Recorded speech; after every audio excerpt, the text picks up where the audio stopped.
Po, dumadaan po tayo sa may tulay na kung saan patungo tayo sa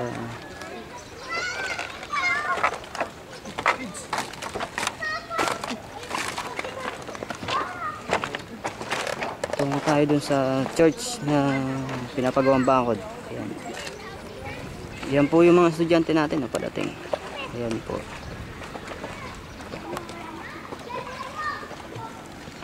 Ito pa yung ibang bata na nagliligo sila sa